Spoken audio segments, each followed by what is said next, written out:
pagbisita sa barangay at dialogo sa mga residente. Yan naman ang naging hakbang ng kapulisan ng Alcala Police Station upang mapanatili ang kaayusan ng bayan.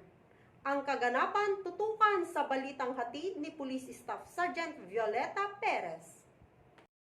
House visitation, barangay visitation, dialogue at distribution of leaflets ang isinagawa ng kapulisan ng Alcala Police Station sa iba't ibang parte ng bayan bilang bahagi ng selebrasyon ng 26 National Crime Prevention Week na may temang komunidad ay pangalagaan ng pandemya at krimen ay maiwasan. Tuloy-tuloy ang koordinasyon at pagpapaalala sa mga barangay officials at residente ng barangay patungkol sa mga guidelines na dapat sundin upang makaiwas sa pandemya at krimen. Bilang parte rin ng selebrasyon ay nakiisa ang kapulisan ng himpilang ito na pinangunahan ni Police Major Alfredo D. Padilla Jr. sa isang makabuluhang motorcade na sinalihan ng BFP Alcala at ilang NGOs at force multipliers sa bayan. Kabilang dito ang Kabalikat Civicom at Samahang Ilocano Alcala Chapter.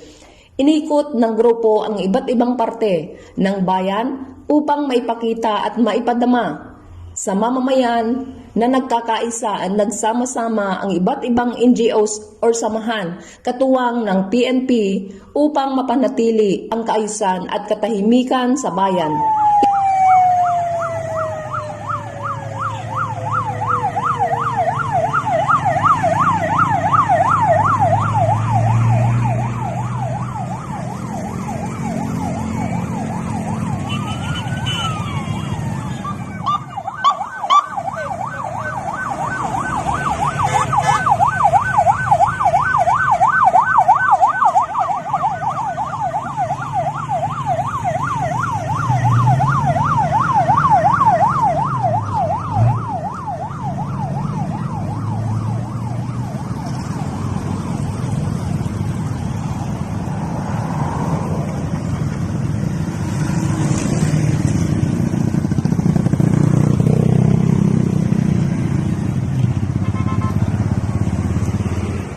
Ito po si Police Staff Sergeant Violeta Ibuan Perez, News Patroller ng Alcala Police Station, nag-uulat para sa Pangasinan Police Patrol.